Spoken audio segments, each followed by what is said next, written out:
you are indeed one and only foreign head of state who has made 2 state visits to the Republic of Korea.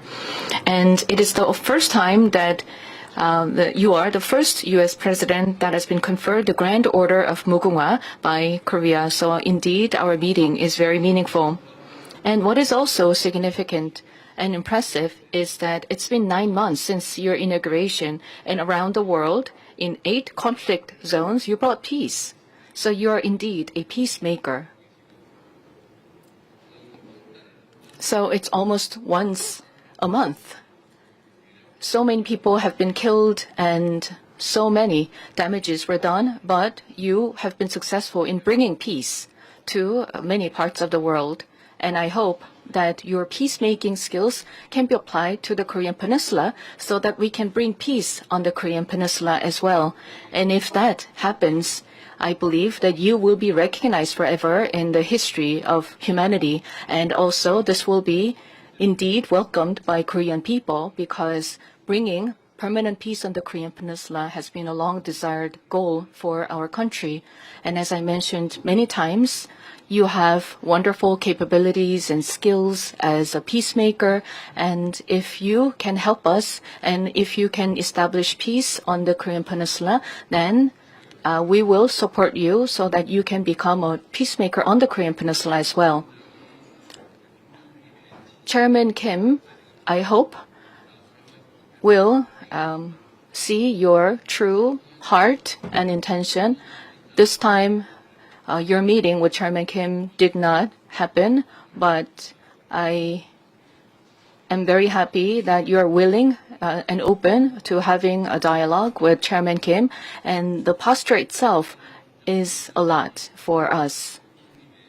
And so far, Chairman Kim has not really accepted your good intention and your gesture. So this time it did not happen, but I believe that we've been planting good seeds for a better future, and I hope that your gestures and your words will serve as an opportunity to further open up opportunities for better relations, and we will continue to support your endeavor. As you may know very well, on the Korean Peninsula, a war is going on, technically speaking. So the 2 Koreas are at war, technically, but with the help of the U.S. and the international community, we have been able to grow our economy and advance our country.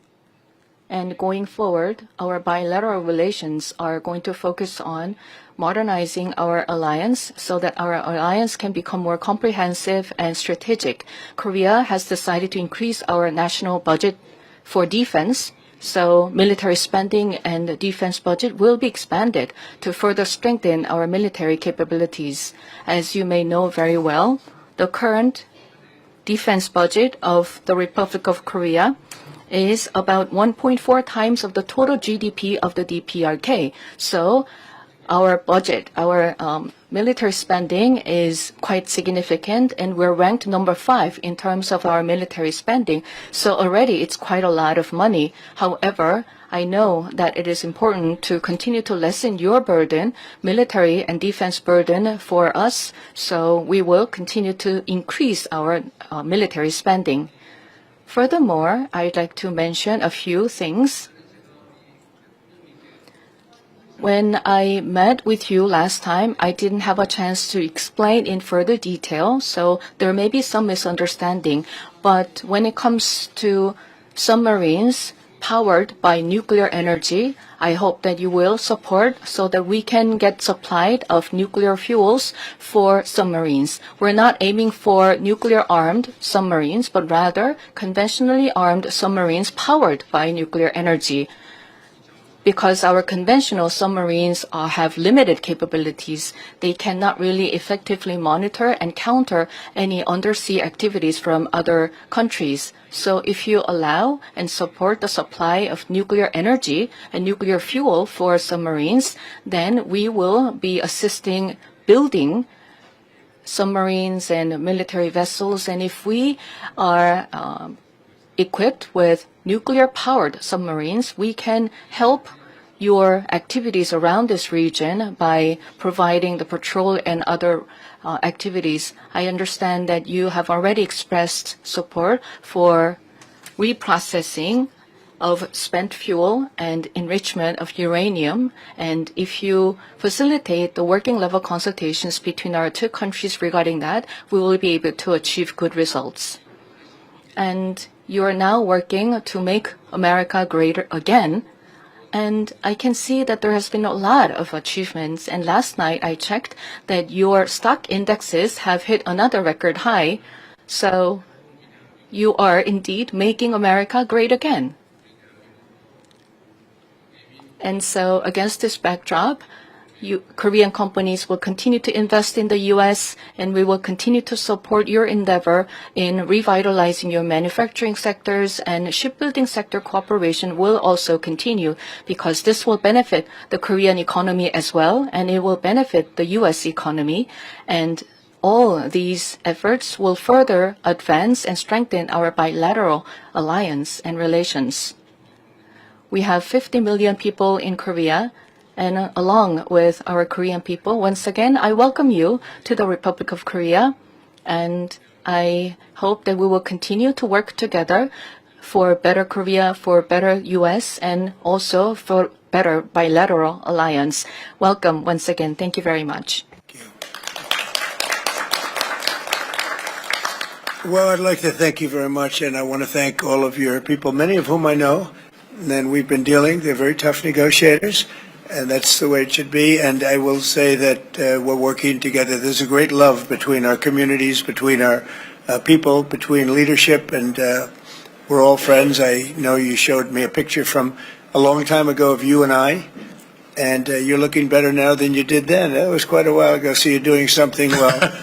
But I will say this, that the Korean Peninsula, and I know you are officially at war, but we will see what we can do to get that all straightened out. We've been very lucky. I've been very fortunate to be able to solve a lot of problems in the world. I didn't even know there were so many problems. There were countries that nobody knew that they were even fighting, and yet they were killing millions and millions of people. And we got them, with the exception of one, which I think we're going to get straightened out, Russia, Ukraine. But we got them all done, all finished.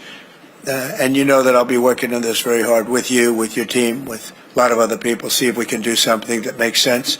I know Kim Jong-un very well. We get along very well. We really weren't able to work out timing. We have President Xi is coming tomorrow, and that was something that obviously is very important to the world, to all of us. You'll be watching very carefully. We're meeting right here, and we're all looking forward to that. I think it's going to work out very, very well for everybody, and I look forward to seeing him. And that was our focus really for this visit. But we'll have other visits, and we'll work very hard with Kim Jong-un and with everybody on getting things straightened out, because that makes sense. You know, I have a couple of phrases that I like. One of them is common sense. It's common sense that should work out, and I feel certain that it will. It may take a little time. You have to have a little patience, but I feel absolutely certain that it will. In the meantime, what you've done is amazing. What you've, first of all, the welcome and the beautiful honor you bestowed on me as the only American president. That's really a great tribute to our country. Not to me, it's a great tribute to our country, but I had it focused toward you as opposed to against you, which some people did.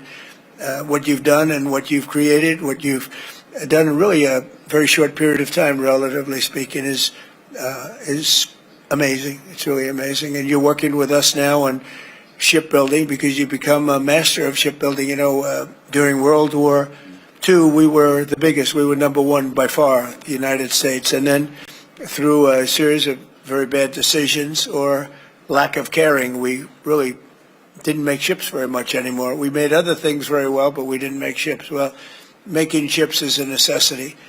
And I know we're working in the Philadelphia yards and in various other places in the United States where you're coming. We're going to make ships together in the United States, and we're going to start up shipbuilding, and we'll be right at the top, or at least toward the top, in a pretty short period of time. But we have a lot of industries that are together, And we have a lot of industries where we're leading. We're leading in AI now. We're leading in a lot of the different things. We have many car companies coming back, as you know, to the United States. Yesterday I was in Japan, and Toyota is investing $10 billion on building car plants, numerous car plants throughout the country with American workers, largely American workers. And we have many, many of them opening. So we have a lot of industry coming back. We're going to be having, I think by the end of my first term, we should have $22 trillion invested in the United States from other people and countries. And that's a record that's not even close. I think the record could be just about one-fifth of that. And the previous administration had less than $1 trillion in 4 years. And we're going to have maybe 21 trillion, could be even higher than that in 1 year. So nobody's ever seen anything like, no country's ever seen anything like that. But I just want to let you know it's a special bond that we've had. We've had it for a long time, but you've never had it as strong as you've had it with me. And it's a tremendous honor. I will tell you, driving up in the Beast, that's called the Beast, driving up in the Beast, the limo, with those very powerful people carrying very vicious-looking weapons. It was something. That was some spectacle and some beautiful scene, and I know what goes to making that happen. But it was so perfect, so flawlessly done, and all of us, I can speak for my entire cabinet and all the people with me, I don't think we've ever seen anything like that. So I just want to thank you for that. That was a very special welcome, and it will be remembered. And Marco, I think you're working extremely well with the defensive side, defense and offense. You know, we have both defense and offense, and they're equally as good. In fact, our defense is very important from the standpoint of helping other countries. But we're going to take care of, we're going to work with you, and we're going to take care of the one, it's really a lingering cloud. I would call it a lingering cloud that's over your head. We're going to see if we can get that straightened out. And I just want to thank you again for the welcome. And I wanted to say we've been friends for a long time, and you are going to be a great president. You already are. And if we can do this together, then you'll go down as the greatest of them all, and we'll try and make that happen. Thank you very much. Great honor. Thank you.